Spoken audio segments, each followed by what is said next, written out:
You know, the economy is about to implode. I mean, that much is pretty sure. We've heard of Bitcoin. We've heard of Ethereum. You familiar with XRP and the efforts of Ripple? I didn't have any idea that Ripple was going to become the kind of thing that it has become here. They understand that this is a once-in-a-generation opportunity. Ripple and XRP are going to be the global standard. A single global payment network that connects literally everyone. It's here. This year. It's here. It is here already. Yeah, I see. It's my belief, based off of all the fundamentals that I've been seeing the past few years, is that we are well positioned and a lot further ahead than most people realize. 300 plus customers. Using ODL for me as a customer has been a game changer. On-demand liquidity is a feature offered within RippleNet that helps customers eliminate the need to pre-fund an account in the destination country where they're sending funds. There's $27 trillion sitting in these bank-to-bank accounts. They're called Nostra accounts, Vostra accounts. Bank money! We're near an inflection point. This may be your last hurrah here to try to get it in on precious metals and cryptocurrencies. The real crisis is a dollar crisis. All the money the Fed is printing isn't going to have value. It's not going to buy anything. Prices are going to skyrocket. And in fact, this coronavirus is accelerating that process. We need to go to a global virtual currency. Cash is trash. And cryptocurrencies such as Ripple are vying for a spot in the cashless world. How can I say this another way, people? I've been at this for years. Load up. Xrp. Going to the moon. At the end of the day, when the music stops, if you're holding dollars or the equivalent, treasuries, muni bonds, corporate bonds, I don't care if your money is in the bank or under your mattress, you're getting wiped out.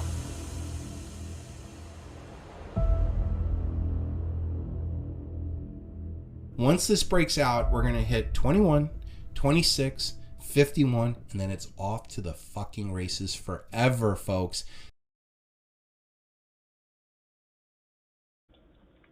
What's up, YouTube? This is RPU back again with another video. And in today's episode, I'm going to be giving you my opinion on why I believe XRP is not a security. There are a lot of people that have been shitting on XRP, like Trader University and Altcoin Daily. So I just got fed up with it, decided to throw my 2 cents into the ring. Let me know what you think, man. If this is your first time to the channel, make sure you hit that like button and subscribe.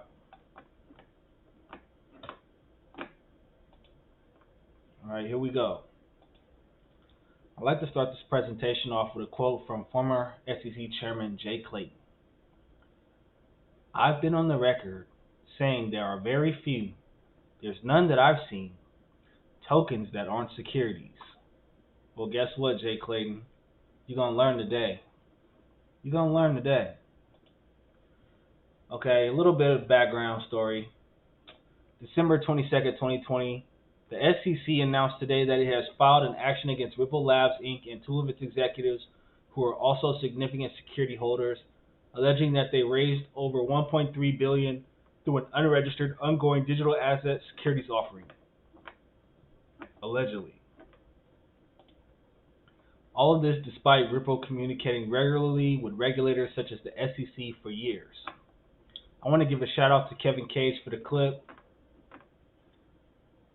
Just a little insight on what's been going on behind the scenes with Ripple and the SEC and their relationship. It's very hard to decide how the laws apply. And that's why I think you'll see many organizations, Ripple and many others, Coin Center is another, lobbying regulators, not so much to change the law, but to clarify it, like to tell us what it is that we need to do so that someone doesn't come down 2 years later and say, hey, what you were doing completely in the open and completely transparently for the last 4 years was illegal from day one and you should have known that. And we're like, we meet with you like every week about what we're doing, and now you're telling us we should have realized 4 years ago that it was fundamentally and completely illegal? Like, that doesn't make any sense. And so what are we really doing here? What are we doing, SEC, besides wasting time? We've been working with you this whole time. Anyway, The Howey test. In order for me to explain to you why XRP is not a security, I got to give you a little bit of backdrop on this court case. So bear with me as we go through the bullshit. You'll see what I'm talking about in the end, all right? The Howey test. To determine if a cryptocurrency meets the legal definition of a security, federal and state courts use a well-established legal analysis known as the Howey test. The U.S. Supreme Court adopted the Howey test in 1946 in order to provide a uniform analysis for lower courts and litigants to apply when determining if an investment qualified as a security. A recent federal court decision has given coin proprietors and regulators a framework in understanding how some federal judges may apply the Howey test to cryptocurrencies. I give you the following case. Balestra versus ATB Coin. In Balestra versus ATB Coin LLC, a federal court in the Southern District of New York held that cryptocurrency ATB Coin could be considered a security because its investors expected a profit from their investment and relied upon the coin's promoters for guidance. The Balestra court held that ATB Coin met the second element of the Howey test. Common enterprise could be met because plaintiffs had plausibly alleged that potential profits stemming from the future valuation of the ATB coins were entirely reliant on the success of defendants' new blockchain. Defendants encouraged investors to purchase ATB coins based on the claim that the speed and efficiency of the ATB blockchain would result in an increase in the coin's value. And then this is the source right here, Balestra versus ATB Coin. You can look this up. It's on public record. I'm giving you the source right here, okay? Let's keep going. The Balestra court also held that ATB Coin met the third prong of the Howey test. The expectation of profits was met because purchasers of ATB Coin reasonably believed that those coins would increase in value based primarily on defendants' entrepreneurial and managerial efforts. Critically, however, the court found that ATB Coin did not operate on a decentralized system such as Ethereum or Bitcoin, but instead resembled a more centralized investment fund. I want you to keep that in mind. Decentralization, I want you to keep that in mind. That's the key here, all right? See why I got that in green? Keep that in mind. Although this decision should put coin proprietors on notice that they may be exposed to civil suits from investors, the SEC has also consistently hinted that it does not consider decentralized cryptocurrencies to be securities. Boom. I have a quote right here from former SEC Chairman Jay Clayton. The SEC has taken the position that a very important distinction between a replacement currency and tokens, as SEC Chairman Jay Clayton stated last year. There are different types of crypto assets. Let me try and divide them into two areas.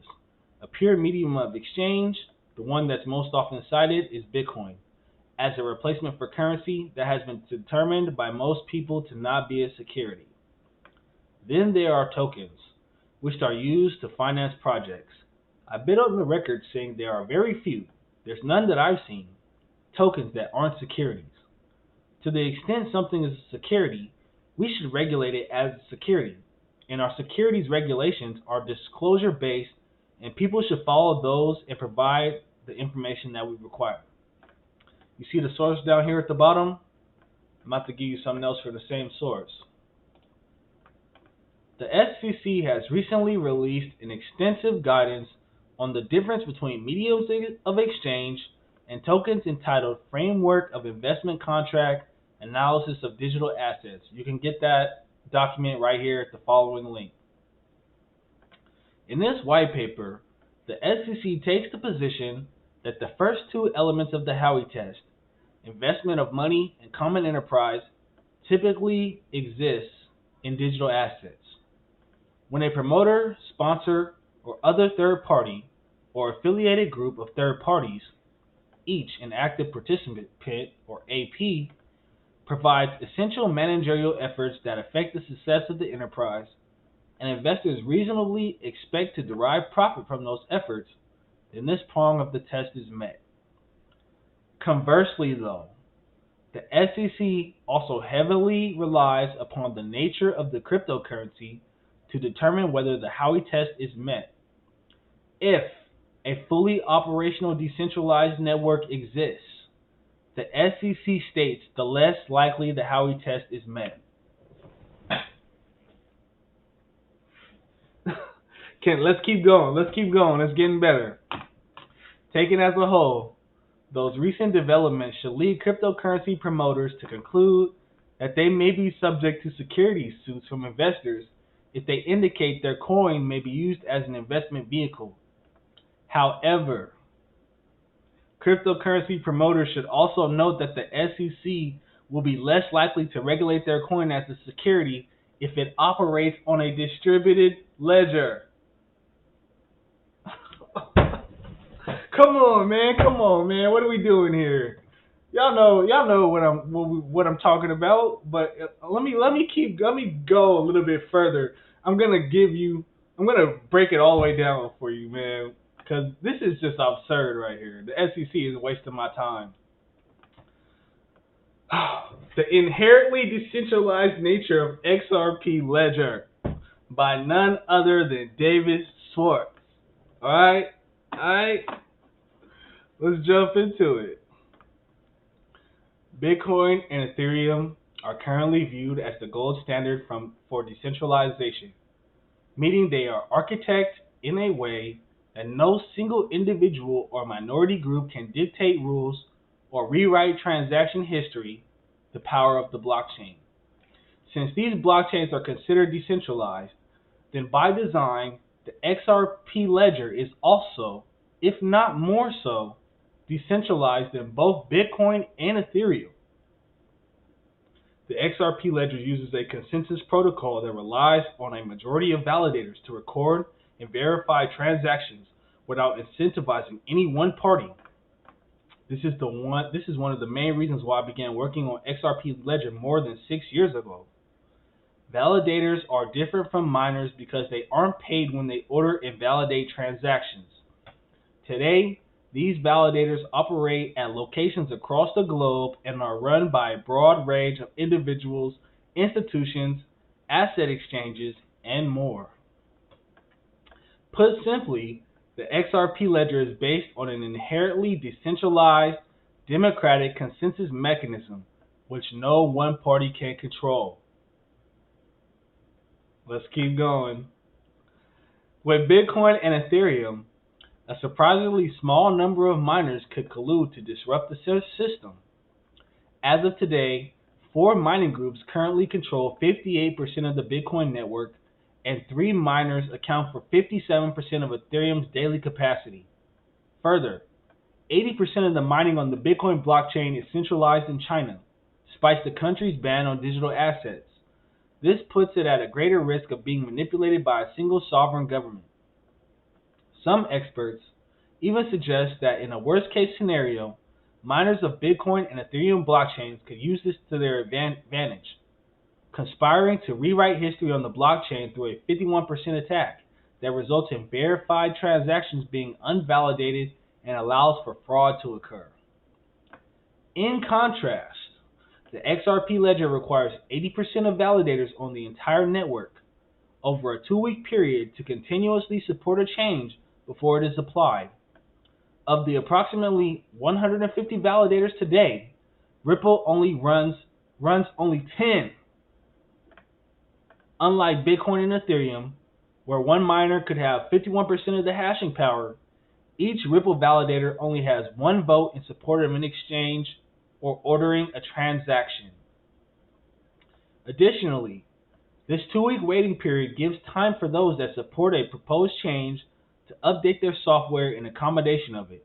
If 80% of users, the exchanges, and other participants do not adopt the change that is proposed by their validators, the change does not go into effect. While Bitcoin and Ethereum are becoming more centralized over time, the Xrp Ledger is getting more decentralized. And then here we go. This is it right here. This is the proof.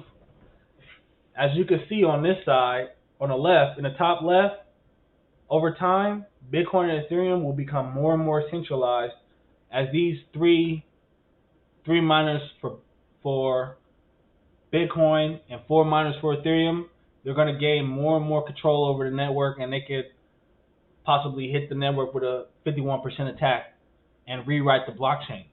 Whereas XRP over time, on the right, on the top right, becomes more decentralized over time. And look at here at the bottom. Bitcoin is, okay, look, Bitcoin, 4 mining groups control 58% of the mining power.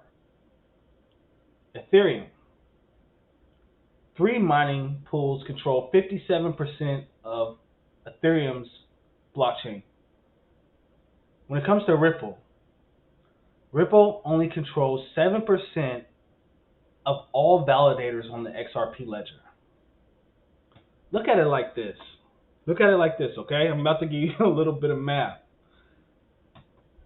So Bitcoin is 42% decentralized. Ethereum is 43% decentralized. XRP is 93% decentralized.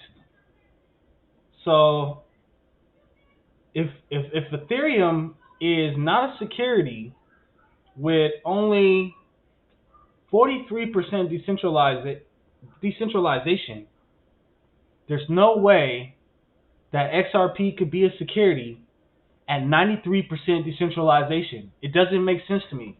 It doesn't. How is this possible? XRP is more decentralized than Bitcoin and more decentralized than Ethereum, based on these numbers that I'm giving you right here. Not only that, it gets even better, y'all. It gets even better. Users on the Xrp Ledger, okay, we're talking about unique node lists, UNLs. Users on the Xrp Ledger select a unique node list, UNL, a list of validators trusted by that user to order transactions. Users can select the specific validators for their own UNL, or they can rely on recommended UNLs that have been compiled by other parties. The network has a number of recommended UNLs, including one list Ripple recommends, and users can choose whichever one they prefer or create their own. The Xrp Ledger is, and always has been, inherently decentralized because the users always retain the freedom to change their UNLs and corresponding validators that they trust. For example, if a party controlling a large number of validators abused that power to propose changes that served only its own interests, users operating nodes could simply remove the party's validators from their UNLs and rely on other validators that more closely represented their interests. So if one person tries to take over the network could just cut that person out and just say, no, we're not going to do that. Every user is the ultimate authority of the code his or her server runs, and therefore the rules under which it operates. If a server's code does not support a particular set of rules, then that server can never operate under those rules. This means validators cannot conspire to enable a network rule change that does not have broad user support. Nevertheless, to increase the resiliency and diversity of the network, more than half of the validators on Ripple's recommended UNL are operated by people or groups external to the company, which means Ripple has no control over it, and Ripple continues to add even more independent validators to the list. This further demonstrates that Ripple's validators do not wield meaningful power over the Xrp Ledger. In conclusion, the Xrp Ledger is in many ways more transactional, functional, and decentralized ledger than either Bitcoin or Ethereum, which will only increase over time. I just showed you that. XRP is more decentralized than Bitcoin, more decentralized than Ethereum. And the SEC said that they don't, if a cryptocurrency runs on a decentralized network and runs on a distributed ledger, then the less likely the Howey test is met. So if the Howey test applied to Ethereum at 43% decentralized, 43% decentralization, there's no way in hell that XRP could be a security at 93% decentralization. Make it make sense to me, Gary Gensler. Make it make sense to me. What are we doing here, man? I got planes to get on. I got bad bitches to knock, man. You guys are wasting time out here, man. I got debts to pay. Come on, man. Stop playing with me. Stop playing with me. This is public information. I didn't pull this shit out of my ass, okay? This is all online. You can find it just as I found it. It gets even better, right? More and more people are starting to run nodes on the Xrp Ledger. You know who's running a node on the Xrp Ledger? The SEC is running a node on the Xrp Ledger. Stop playing with me. Stop playing with me, man. The SEC is running a Ripple node. Stop playing with me. We're not looking to compete with fiat. Hold on. Shout out to Alice Cobb for the clip, man. We're not looking to compete with fiat. We're not looking to compete with central banks. And the XRP sits, as I said, on an open, permissionless ledger. How do I know that it's open and permissionless? Because the chief technology officer at Ripple tells me it is. He explains it to me. But I also have hard evidence. The SEC announced about a month or two ago that they're going to establish a node on the XRP ledger and other open and permissionless ledgers. The SEC didn't call Ripple to ask permission to do that. They're just going to do that. So I think it affects us in this way, that we need to educate policymakers about what innovators like Ripple are doing. Okay, did y'all hear what this man just said? The very people that are suing Ripple, the same SEC that is suing Ripple, is running a Ripple node, which is contributing to its decentralization, which is making it less likely to meet the Howey test. Stop playing with me. What's going on out here? We're just wasting time out here. So the SEC is contributing to XRP's decentralization, which is making it less likely to meet the Howey test and less likely to be a security. So what is Gary Gensler actually doing? Does he know that the SEC is running a Ripple node somewhere in their basement? I just don't understand why the SEC is playing games with me like this. The SEC is contributing to Ripple's decentralization. We're not. Okay, so here's the summary, y'all. In summary, due to the decentralized nature of the XRP ledger, XRP is not a security. If a fully operational decentralized network exists, the SEC states the less likely the Howey test is met. The SEC also consistently hinted that it does not consider decentralized cryptocurrencies to be securities. If Ethereum is not a security at 43% decentralization, XRP cannot be a security with 93% decentralization. It's just basic math. Come on, man. The SEC runs a Ripple node contributing to its decentralization. The XRP ledger is in many ways more transactional, functional, and decentralized ledger than either Bitcoin or Ethereum, which will only increase over time. Do I need to say anything else? I really don't, but I'm going to just... So the question is, if XRP is not a security due to its decentralization, then what is it? Well, let me go. I believe this is why we have heard David Schwartz. Hold on, let me put this in real quick.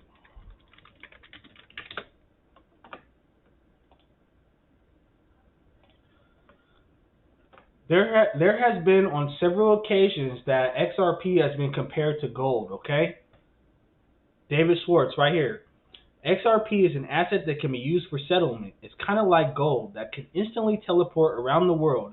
It does actually move value, and there's nothing to settle afterwards, okay? That's just one instance right here. I'm about to show you another one, all right?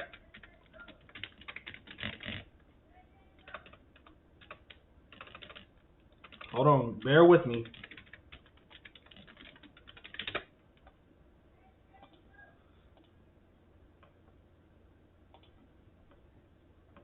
This one right here, digital gold label shifts as XRP correlation to gold outpaces Bitcoin.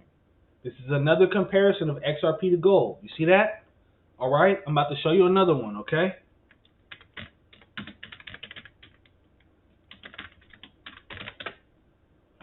I'm about to show you. I'm tired of people shitting on XRP, okay? This is Forbes right here. Meet Ripple and XRP, cryptocurrency for banks. I remember reading this. Hold on, bear with me. Boom. Ripple can facilitate exchanges for a variety of fiat currencies, cryptocurrencies like Bitcoin, and even commodities like gold. So what does that mean? I believe that XRP is a commodity. I believe that XRP is a commodity like gold. I believe this is why the CFTC is trying to step in on this case. You see former CFTC chairman saying he doesn't believe XRP is a security. I believe that this is true. I believe that XRP is a commodity like gold. So I really believe that the SEC is wasting my time. I really believe that the SEC is trying to destroy innovation. And I believe that the SEC is corrupt to its core, with Jay Clayton and him being exposed to have ties to the Ethereum Foundation. How is it that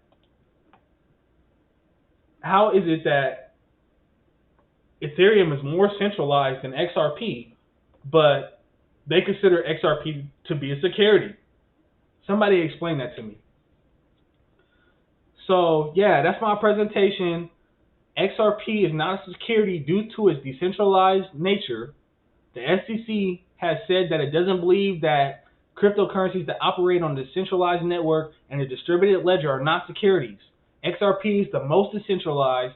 It runs on a distributed ledger, DLT technology, and it's going to become more decentralized over time. And the SEC is running a Ripple node. So if you like this video, make sure you like and subscribe. Tell the SEC to stop playing with me, man. I should be fucking rich already. I'm out, man. Peace.